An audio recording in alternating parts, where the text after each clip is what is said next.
Salut, c'est le premier jour de l'été, bienvenue dans ce nouveau numéro du Trait d'Union en vidéo en pleine nature.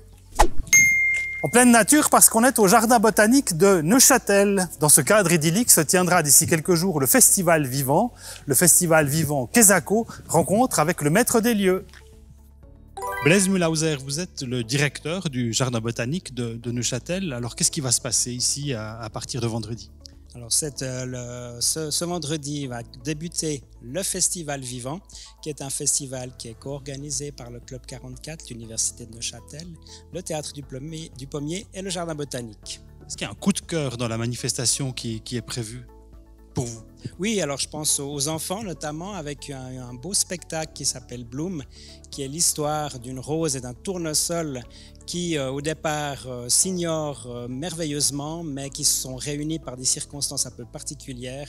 La vente du terrain de la villa et de la zone de friche où les deux espèces vivent, et ils vont être obligés de cohabiter ensemble, donc commencer à se connaître et puis à chercher des solutions pour survivre. La Turquie, la Syrie... Une invitation au voyage maintenant. Jordi Tegel est professeur d'histoire contemporaine à l'Université de Neuchâtel. Dans son dernier ouvrage, il nous explique comment les mobilités transfrontalières ont influencé la formation des États et des frontières. Une manière nouvelle de voir comment les pays se créent au-delà des ethnies et des cultures. Extrait. Traditionnellement, on explique la formation des États et des frontières soit à travers le rôle joué par les puissances occidentales qui auraient créé les États et les frontières, soit à travers le centre politique, c'est-à-dire un État, un gouvernement qui s'impose petit à petit sur la périphérie à travers le temps.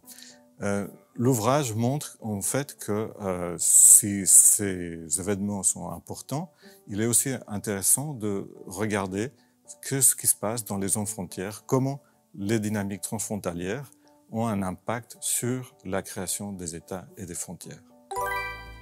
On profite d'être à l'ombre de ce magnifique érable japonais pour passer du Moyen-Orient au Japon. C'est effectivement là que s'est rendue Leïna Dro après des premières années d'études à Neuchâtel. Elle s'est rendue à l'université de Kyoto et elle est aujourd'hui spécialiste des présuppositions dans la gouvernance environnementale. Elle effectue aujourd'hui ses recherches à Munich après un passage à Bilbao. Cette véritable globe-trotteuse académique était de passage dernièrement à Neuchâtel. Elle revient notamment sur son expérience nippone. Je suis partie au Japon parce que j'avais envie de découvrir d'autres perspectives sur les questions environnementales, parce que les questions de politique environnementale, ça nous touche tous au niveau global, mais on a différentes perspectives, différents outils avec lesquels on les approche. Je pense que ça a doublé mon monde, voire plus même, parce que ici on est comme dans une petite bulle.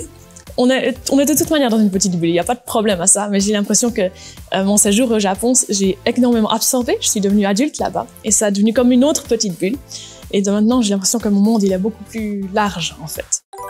Info pratique, désormais des douches et des casiers sont à votre disposition dans 2 bâtiments universitaires afin de vous mettre à l'aise après vos trajets à vélo. Et cerise sur le gâteau, le bureau presse et promotion a réalisé pour vous des protège-selles. Donc il n'y a même plus l'excuse de la pluie pour pas vous pointer à l'Uni à vélo. De Poséidon à Michel-Ange, ça c'est fait.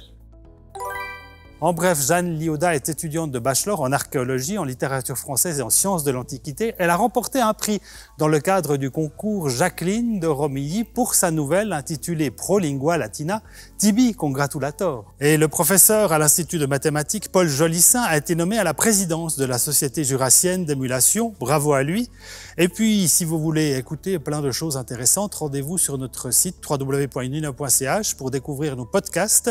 Tous les cafés scientifiques, toutes les interviews de professeurs sont à découvrir via notre chaîne SoundCloud, une chaîne qui s'enrichit de mois en mois.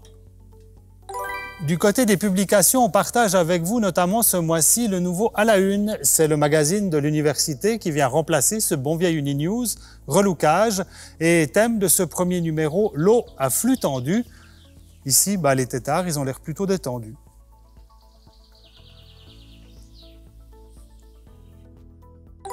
Et voilà, c'est tout pour ce trait d'union dans sa version vidéo. On vous rappelle le Festival Vivant qui se tient ici au Jardin Botanique de vendredi à dimanche prochain. Tout le reste de ce qui fait l'actualité à l'Unine, c'est dans le trait d'union version écrite. C'est à travers le lien sur lequel vous n'avez qu'à cliquer, le lien ci-dessous. On vous souhaite un bel été, plein de nature et de découvertes. N'oubliez pas de lire des livres et de profiter de la douceur du moment présent.